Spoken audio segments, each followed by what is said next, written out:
नमस्कार, मी साधना फडणीस. विविध प्रस्तुत साधनास किचनमध्ये आपले मनपूर्वक स्वागत. समाज घडवताना अनेक साहित्यिकांनी, कवींनी आपल्या लेखनातून समाजाला प्रबोधन केलेलं आहे. त्यातलीच एक साने गुरुजींची प्रार्थना मी आज आपणासमोर सादर करणार आहे. खरा तो एकची धर्म, जगाला प्रेम अर्पावे. जगी जे हीन अति पतित, जगी जे दीन पद दलित, तया जाऊन उठवावे. जगाला प्रेम अर्पावे. खरा तो एकची धर्म, जगाला प्रेम अर्पावे. उजाळा आठवणींना सांगड जुन्या नव्याची, साध्या सोप्या घरगुती पदार्थांची. आज आपण बघणार आहोत मुळ्याचे थालीपीठ.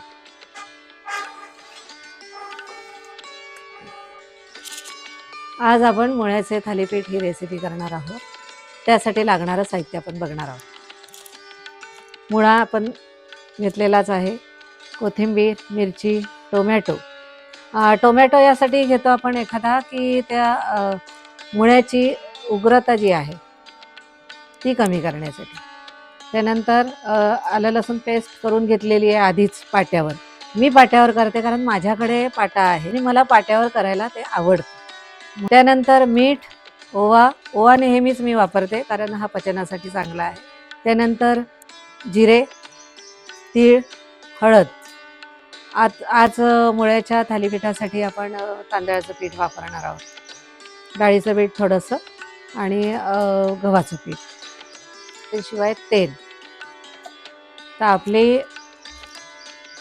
चूल पेटलेली आहे, कारण चूल यासाठी आधी पेटवतो की आपल्याला तवा चांगला गरम मिळतो आणि मग थालीपीठ चांगलं होतं जरा. आता मुळा किसून घेणार आहोत, टोमॅटो किसून घेणार आहोत आणि आलं लसणाची म्हणजे बाकीचं सगळं साहित्य टाकून आपण थालीपीठाची रेसिपी करणार आहोत. हा मुळा मी धुतला आहे, पुसला आहे, पण सोलणार नाही आहे कारण या साल जे आहे तीही आपल्या प्रकृतीसाठी चांगली आहे. मुळा किसून घेतलेला, एकच मुळा घेतला आहे, 2-3 थालीपीठं होतील यात. एक टोमॅटो आणि कोथिंबीर घेतलेली आहे. आता यामध्ये आपण पिठं मिक्स करणार आहोत.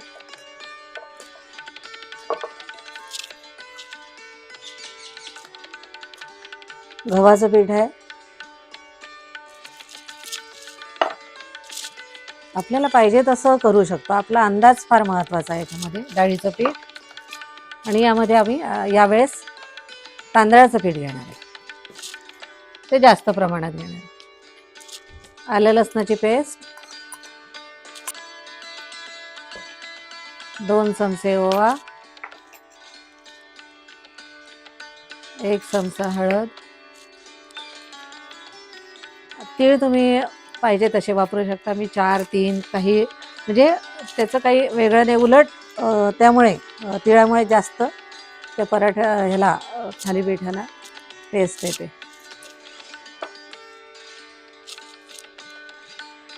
आणि चवीप्रमाणे मीठ.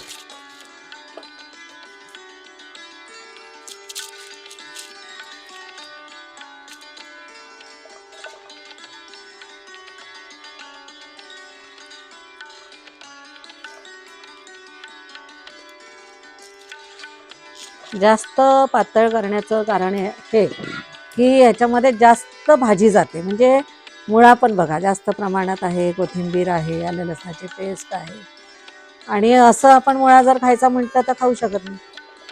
त्यामुळे मी हे पातळ करून थालीपीठं करते, नाही तर पराठेही मी करू शकले असते लाटून. अशा प्रकारे भिजवून घ्यायचं आहे. आपलं तयार झालेलं आहे. आता तव्याचं बघूया. मागच्या भागामध्ये मी सांगितलं होतं की छोटा कांदा जर आपण कापून घेतला तर जास्त तेल लागत नाही, त्यामुळे मी काय करणार आहे आता, थोडंसं तेल टाकायचं आणि कांद्याने ते सगळीकडे पसरवून घ्यायचं.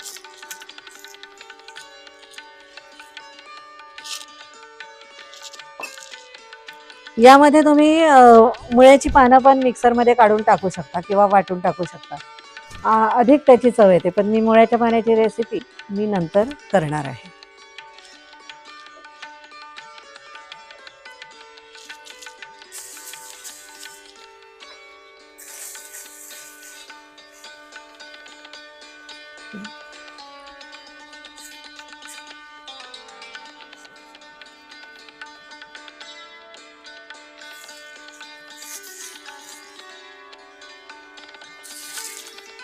आता एक बाजू आपली थालीपीठाची झालेली आहे, दुसरी बाजू आपण परतवणार आहोत. परतवलेला आहे बघा, याला कसा वेगळ्या प्रकारचं कलर आला आणि तो छान भाजला गेलेला आहे. आता थोडंसं मी तेल घालणार आहे,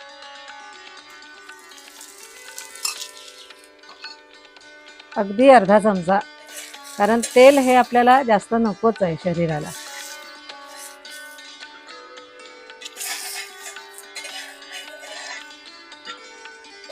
मुळा हा शरीरासाठी अतिशय उपयुक्त आहे. रोगप्रतिकारशक्ती वाढवते. आपलं लिव्हर म्हणजे यकृत हे चांगलं राहतं. तसा हा मुळा जो आपण किचनमध्ये कमी वापरतो, पण हा वापरायला हवा, म्हणजे शरीरासाठी तो उत्तम असल्यामुळे.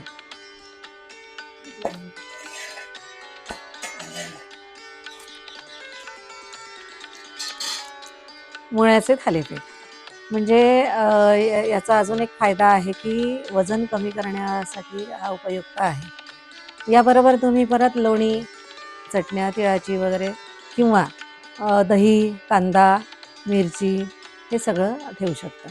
ही जी रेसिपी मी दाखवलेली आहे ती तुम्ही करा आणि नक्की आठवड्यातनं 2दा तरी तुम्ही ते थालीपीठं करून करा किंवा मुळ्याचा काहीतरी वेगळी रेसिपी करून तुम्ही ती आपल्या घरामध्ये आठवड्यातनं 2दा तरी तो मुळा खाऊ शकतो आणि त्याचे फायदे चांगले आहेत. तर अशी ही रेसिपी तुम्हाला आवडली असणार आहे. ते तुम्ही लाईक करता, मला फॉलो करता, त्यानंतर शेअर करता माझे व्हिडिओ. त्यामुळे मला लक्षात आलं आहे की तुम्हाला ही माझी रेसिपी खूप आवडते. असेच माझ्या चॅनलला तुम्ही फॉलो करा. काही प्रश्न असेल तर मला नक्की विचारा. अशीच एक नवीन रेसिपी घेऊन पुढील भागात भेटूया. तोपर्यंत थँक यू.